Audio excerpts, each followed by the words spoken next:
Politik de meterse no sindicato vertical, meterse no sindicato estudiantil, é unha forma de introducirse na sociedade, ou como é unha decisión razonada, pensada, ou unha decisión que se atopa, porque moitas veces teño dúbidas de se Comisións Obreiras nace espontaneamente e simplemente o PC, digamos, colle esa criatura e a dirixe un pouco, ou se é intencionado. Bueno, son dous casos diferentes. Na universidade existía o SEU, pero eso non servía para nada, entón en ningún momento se planteamos traballar dentro do SEU, verdad, con seriedade. E aí se creou unha organización nova, primeiro o Sindicato Democrático de Estudiantes da Universidade de Barcelona e logo o Sindicato Democrático de Estudiantes na Universidade de Madrid, e logo se contaxiou a outras universidades. Sin embargo, de Comisións Obreiras é un pouco distinto, non moito, pero un pouco distinto, porque ao principio nacen espontaneamente. O caso máis coñecido de Perkins en Madrid, porque é onde no ano 57 volve do exilio Marcelino Camacho e ali crea a primeira comisión obreira para negociacións coa empresa, en fin. E logo o partido que fixo foi estendelo a outras empresas, a idea de comisións obreiras. E iso, sobre todo, colleu pulo a partir das folgas do 62. As folgas do 62 xa se pode decir que son, digamos, o estreo das comisións obreiras, donde a maioría dos seus dirigentes, pois claro, acaban entrando no Partido Comunista, pero non é tanto porque o partido se infiltre, senón porque os dirigentes sindicais natos simplemente se afilian por pragmatismo, porque é o partido que está tratando de recompoñer ou de restaurar o que foi o movimento obreiro en España. A propia decisión de entrar no sindicato vertical pois sigue o mesmo camiño. Hai dirigentes sindicais que individualmente se poñen a traballar, como no caso de Baldina Varela en Vigo, dentro do sindicato vertical. E o partido o estende a toda España porque naquel momento, nos anos 60, ainda existía boa relación co Partido Comunista Unión Soviética, hai unha tradición leninista de infiltrarse nos sindicatos zaristas. Entón, na Internacional Comunista daquele momento era moi habitual eso. Co cual, pois, imagínate o que decía antes da universidade, pois, transforman zona libres as grandes empresas. Podían facer asambleas, podrían organizar folgas, que é ben certo que eran ilegais, pero a estrutura que se aproveitaba a estrutura legal para convocalas, non? Entonces, claro, eso tamén, o decía antes, da universidade ten un precio, porque o que traballar, o partido chamaba salir á superficie, traballar abertamente os dirigentes sindicais, os comunistas, pois claro, está a Brigada Político-Social actuando. E nas empresas, concretamente, tiñan unha oficina. Por lo menos en Vigo, na transición en Vigo, ten moita importancia para min como empresa, hijos de J. Barreras, porque ali traballou meu pai, meus tíos. Despois da transición, nunha visita que eu fixen ali, me enseñaron o despacho da Brigada Político-Social, o cual, imagínate, o sea, era imprescindible traballar con unha cobertura legal, porque a Brigada Político-Social sabía, porque estaba na oficina de al lado, que era cada quen e tal, e a súa afiliación e a súa ideoloxía, pero traballaban legalmente, nos xurados, en fin, etc. E entonces eso nos daba certa protección e certa posibilidad de facer asambleas, de mobilizarse, etc. Xurados eran os traballadores, digamos, que facían de representantes sindicales. Sí, digo porque... É o término de aquela época, para o sindicato vertical. Non simplemente falábamos de dirigentes sindicales. Como era, cando vostede era neno, como era a Galicia daqueles anos? Como era o Vigo daqueles anos? Quero decir, se notaba en algo que faltaba algo? que faltaba liberdade, non sei. Eu creo que a dictadura en Vigo, en Galicia, en España, era moi gris. Todos a recordamos con esta metáfora de blanco-negro, do nodo en blanco-negro, etc. Era moi gris. Pero eu, que era fillo dunha familia obreira, fui un neno feliz, porque independentemente do contexto político, eu fui un neno feliz. E na miña casa, que era por parte de pai de tradición comunista, por parte da miña nai de tradición socialista, pois escoitaba meu pai Radio España Independiente, Radio París, e recordo a miña nai berrejando, vou dicilo así, congeada, porque era, emprega ese moito término no galego de Vigo, de que non dicía meu pai que mandara para cama ao neno, e nacín así, de noite escoitando Radio España Independiente e Radio París, sobre todo, que me acorde. Meu pai estaba sacara da Pirenaica isto o que foi yunque ten que ser martillo, que é unha especie de metáfora da ditadura do proletariado. Sempre repetía eso. Eu discutía con él porque eu era partidario dun socialismo en democracia, de unha maneira espontánea, porque era adolescente, ¿no?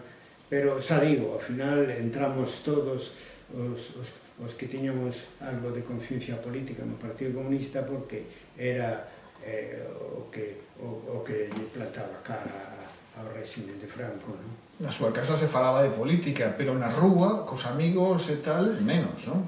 Pois, vamos a ver, na rúa, fora da casa eu me acordo do instituto de Santa Irene de Vigo, que tiñamos un profesor, Rufo Pérez, que falaba da Unión Soviética, falaba dos tanques, e vamos a casa comentábamos, era todo moi así, non? O profesor dixo eso, tal. Leíamos logo o Faro de Vigo e entre liñas, non? Pero claro,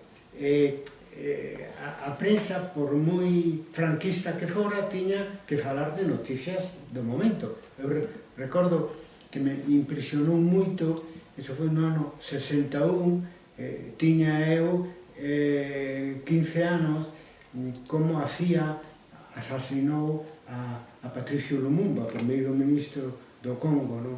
Me parece unha cousa terrible. O Estado comunista era un nacionalista anticolonialista, non? Do Congo, logo, en fin, rehabilitado, e todo eso. Así vivíamos. Cos rapaces, cos amigos, etc., non recordo que faláramos moito de política. Na escola de peritos de Vigo, no tempo que estuve eu, en algún destornillo, nos vestimos de obreiro, fixemos unha carroza sobre o tema da migración, pero todo moi así, non? Realmente eu non entrei en contacto coa realidade antifranquista e, por lo tanto, co Partido Comunista, que era hexemónico nese momento antifranquista, hasta chegar á Universidade de Madrid, en parte para desgusto tamén dos meus pais, porque da miña nai, seguro, e do meu pai tamén, porque ele, inda que eran esas as súas ideas, pois claro, tiña medo, non? Porque o que poidera pasar comigo, non tanto o que me poidera aceptar aos estudios, que ao final aceptoume, claro, sino o que podía significar para a miña propia integridade, ter un compromiso político. E así, que había certa diferencia en definitiva entre Madrid, Barcelona e o resto das provincias. Ao final o movimento foise democrático a través das universidades, das empresas, foise estendendo, pero ao principio estuvo sempre un pouco concentrado en Madrid e Barcelona. Típico. E o PSOE onde estaba? Porque, sí, a súa nai era o PSOE, pero o PSOE existía. Hasta que chego a Madrid e vexo, pois claro, o Partido Comunista, o movimento, digamos, de resistencia, como quería chamar, que era o Partido Comunista. Onde estaba o PSOE? Existía naqueles anos? Mira, eu recordo que no ano 79 xa estábamos en democracia, o PSOE sacou fixe unha campaña con un carteliño coa foto de Felipe González e decía, no ano 79, 100 años de honradez e firmeza. E se decía, e decíase, non só nós, decíase, sí, 30 anos de vacacións. Eu creo que o PSOE estaba moi desaparecido, houve algún elemento que participou en algúns lugares, na Universidade de Madrid, algo en País Vasco, pero moi pouco, non? E a miña experiencia personal, miña nai é de tradición socialista, porque na familia le chamamos Don Pastor, era Pastor Rodríguez, que fora un membro destacado do PSOE durante a Segunda República, que foi condenado a morte no ano 36, foi o único que se salvou en Vigo. E eu, cando empecé a ter un pouco de conciencia política, un día fui visitar un pouco, non? E como me veu moi interesado, me deu un libro, que é Por quen doblan as campanas. Había moito temor, se salvara da pena de que matara, e había moito medo, e todo o que pode ser a tradición socialista estaba moi baixo terra, non? Os únicos que se atrevían a dar a cara eran os comunistas, non? E entonces, nese sentido, acabamos facéndonos todos do Partido Comunista para poder derribar a dictadura. 72, represión sindical en Ferrol, mortos incluso. Como se chega a semellante situación en que haxa disparos? Como é concebible eso? Mira, eso cadrou nun momento en que as mobilizacións dos obreiros foi medrando, non? O sea, dixemos como empezou eso nos anos 60. Nos anos 70 se fixo moi forte o movimento obreiro e puxéronse, diríamos, moi nerviosos e atacaron con toda a forza da represión, pero é que non era suficiente a Brigada Político-Social, que perseguía as persoas que estaban comprometidas na universidade, principalmente, nas grandes empresas, etc. E aí en Ferrol, desde marzo de 1972, quisose facer un escarmento, non? E organizouse esa masacre, unha ametralladora ali que matou, pois eso, a Daniel, a Amador, feriu a Julio Negros, etc. e outros. Non se sabe o número exacto de feridos, porque moitas balas foron extraídas de Estrangis, polo visto. Claro, porque que pasa agora o problema? O problema que temos agora é o seguinte. No ano 1976, en Vitoria, pasa algo parecido. Xa non vivía Franco, en época de Arias Navarro, se ametrallaron aos obreiros, sempre un acto consciente, ¿no? Para intentar facer retroceder, digamos, ese movimento obreiro tan forte que conseguíramos crear. E entón, nos últimos anos, os compañeiros de Vitoria crearon unha comisión para que se investigaran os feitos de Vitoria. E iso é o que eu boto de menos en Ferrol, e o teño dito outras veces. Bueno, según os criterios actuais do dereito internacional, as víctimas das dictaduras teñen dereito á verdade, á xustiza e á reparación.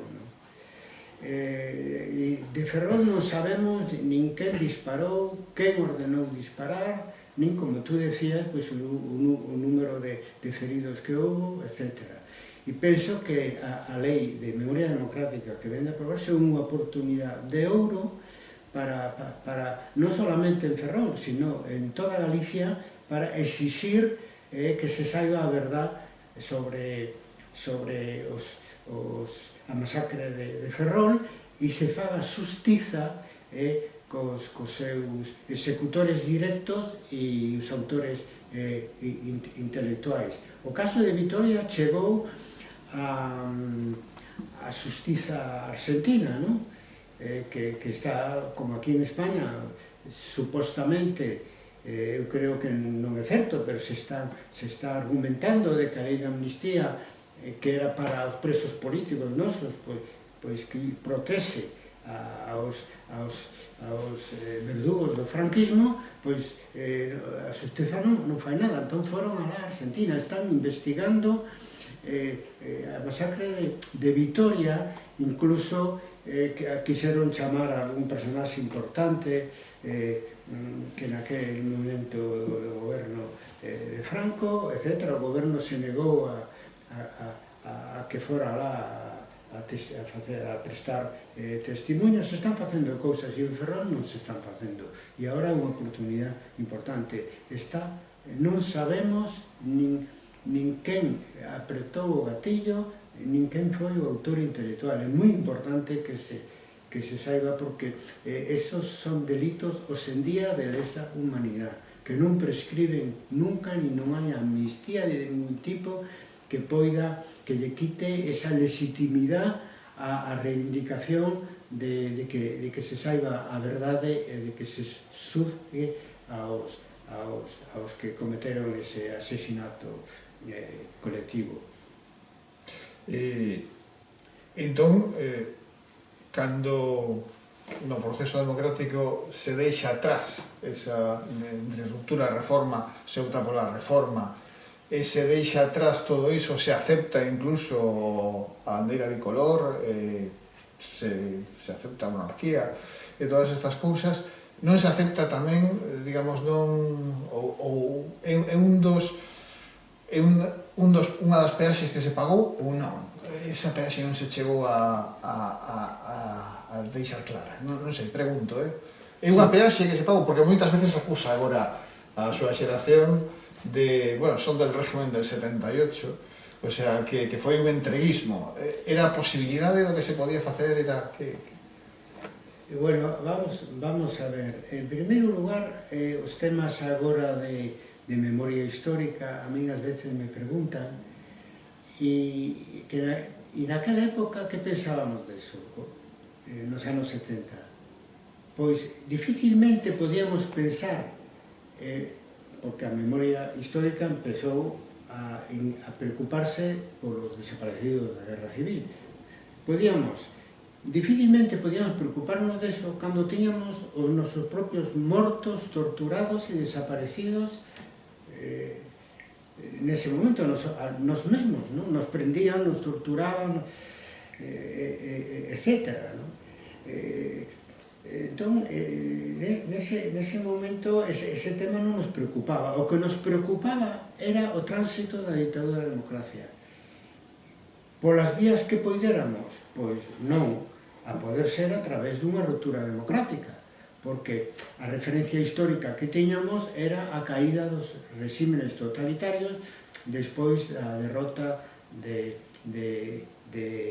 Francia, perdón, de Italia e de Alemania, na Segunda Guerra Mundial. Eso é o que esperábamos, e iso é o que pretendíamos. O problema que pasou é que non tivemos apoio suficiente na poboación para lograr unha folga xeral política, unha folga nacional que derribara dende a rúa a dictadura. Como logo se fixo, claro, nunha dirección diferente, cando foi a caída do muro de Berlín, que foi derribada a través de manifestacións, etc. Ou na primavera árabe, incluso. Entonces, nese sentido, fracasamos nós. Bueno, non tivemos o apoio suficiente, non é porque non o intentáramos, non tivemos o apoio suficiente, porque existía un medo que impregnaba todo. Unha minoría moi grande, non mobilizaba, pero a maioría da sociedade non se mobilizaba contra a ditadura. Había un sector que estaba de acordo coa ditadura, pois había entre os que éramos antifranquistas e os franquistas recalcitrantes, había un sector moi amplio que, bueno, que non é que fora indiferente, pero de todas as maneiras ni se ocurría participar nunha manifestación, ni unha folga, ni nada. É dicir, nese sentido, non tivemos o apoio suficiente para provocar unha ruptura democrática. É como isto, unha frase que se utiliza ás veces, é de que os de embaixo non tiñamos forza para derribar a dictadura, pero os de enriba tampouco tiñan forza para facer desaparecer, por moita represión que houbera, o movimento democrático. Non quedou outra que negociar o tránsito da ditadura democrática. E para ese tránsito, os temas que nos importaban máis é aquilo porque nos que lutábamos, que decíamos liberdade, amnistía, estatuto de autonomía, e os demais nos parecían temas secundarios, incluído da bandeira, incluído da monarquía. O da bandeira porque é unha cuestión simbólica e ademais, bueno, fracasada desde o punto de vista digamos, do réximen e os seus descendentes, porque a bandeira solamente está nos actos oficiais e no fútbol, porque unha parte moi importante dos españoles non te identificas, igual que pasa co himno, non sale a letra do himno franquista que nos ensinaban, etc. Por tanto, unha cuestión puramente simbólica. E o tema da monarquía non é unha cuestión tan simbólica, pero non tiñan forza para impoñer unha república. Entón nos parecían temas secundarios sempre e cando se implantara un régimen de libertades e parlamentario en España. Por exemplo, Adolfo Suárez tuvo o valor un momento dado de legalizar o Partido Comunista o 9 de abril do ano 1977. Semana Santa. Cinco días despois, no 14 de abril de 1977, nos reuníamos os membros do Comité Central do Partido Comunista de España por primeira vez legalmente en España no Hotel Convención de Madrid. E entón, Carrillo está na presidencia ali, sale un momento e volve e dice: me acaban de decir que hai con ruido de sables, é dicir, que hai unha presión moi grande militar. Hacía 5 días se legalizara o Partido Comunista, moi dirixida contra nós. E os que están negociando cos propios militares dende o goberno de Adolfo Suárez din que sería moi importante para neutralizar esa presión que pode transformarse en golpista, moi importante aceptar a bandeira e aceptar a monarquía. Nin foi necesario votalo.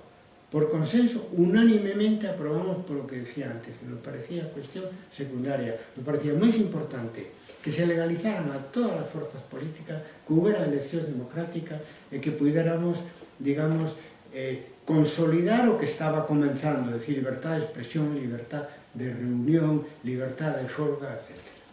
Saria Labao, non sei se foi na mesma reunión ou foi en Roma. Espera, deixen rectificar a luz que nos quedamos... Nunha reunión na que comentaba algo de... Digo, Saria Labao comentaba...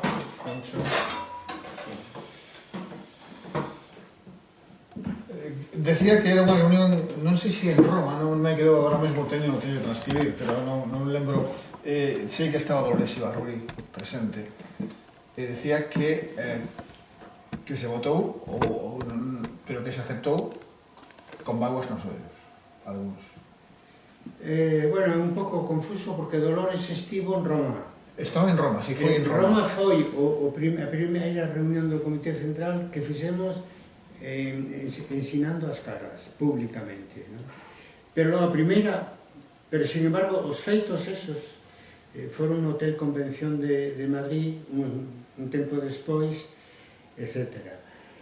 E con mágoas, eu, pola miña parte, ninguna, é dicir, racionalmente, o fundamental para nós non era nin o xefe de Estado, que non decide, senón que xoga un papel máis ou menos simbólico, e menos a bandeira.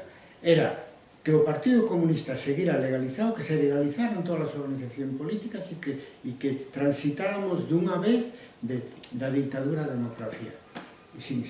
Por a miña parte, sin mágoa ninguna, porque o tema é que a esencia da nosa loita era conquistar a democracia, non?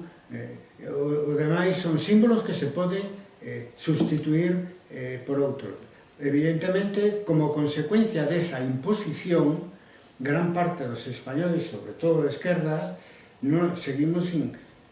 nos produce máis frío que calor, pois, o himno e a bandeira. E ás veces o propio xefe do Estado tamén. Pensemos no emérito, que xogou un papel moi positivo no golpe de Estado do ano 80-81, moi positivo, son dos que creo neso, pero que logo se comportou como un verdadeiro maleante, pois coa corrupción que practicou durante moitos anos. Por lo tanto, eso queda atrás. O fillo non entrou por ese camiño, máis ben foi crítico, como todos sabemos, o rei Felipe VI, pero o importante é que tivemos 40 anos de democracia, a democracia española é unha democracia consolidada, incluso cando o sector máis dereitista do PP crea Vox, hai que escoitar aos de Vox no Parlamento falar que eles son constitucionalistas. A mí me revolve o estómago. E entón me pregunto, vamos a ver, cando din eso, o din por convicción democrática ou o din porque lle gustaría que o réxime de un político en España fora outro, pero que non poden os impoñerlo. Moito máis podemos plantearnos esta pregunta cando vemos que en Estados Unidos a ultradereita con Trump asaltou o Congreso de Diputados e os seguidores de Bolsonaro tamén no Brasil.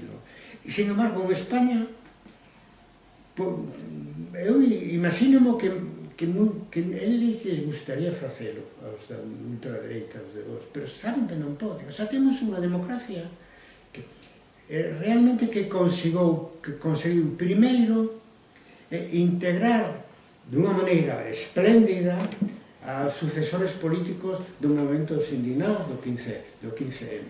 E agora, pola dereita máis extrema, integra ao partido Vox, sempre con todas as suspicacias que pode provocar unha xente de ultradereita, cando a ultradereita neste momento no mundo está tendo moita forza e que se eles poderan farían o mismo que fixo Trump o que fixo Bolsonaro. Entón temos unha democracia moi consolidada, mereceu a pena calquer pequeno sacrificio de tipo simbólico para chegar á situación que temos hoxe en día. Se acaso a democracia en España ten uns problemas de falta de calidade, pero de outro tipo, que non hai, por exemplo, democracia directa, non se fan referéndums, ou que levamos 40 anos de democracia e aínda non se pode dar un enterro digno ás vítimas do franquismo ou xuzgar os delitos de lesa humanidade, como os asasinatos políticos e como as torturas,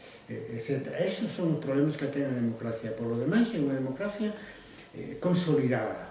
Había unha situación bipartidista e costou bastante e hubo moita movilización, sobre todo en momentos indignados, que foi o que supuso un antes e un despois, e agora xa non estamos nunha situación bipartidista, estamos nunha situación máis pluralista, e, por lo tanto, volvendo os ollos para atrás, quedan moi pouco o que tuvimos que ceder nese aspecto, digamos, de tipo simbólico. E o tema da memoria histórica nese momento non se planteou. É que morreu xente hasta Franco asinou pena de morte hasta o momento de morrer. E despois de Franco con Arias Navarro seguiu habendo unha represión fortísima. Aquí comentamos o caso de Vitoria. Paramos o corte de media hora. Sí. Vamos a hacer el corte de media hora.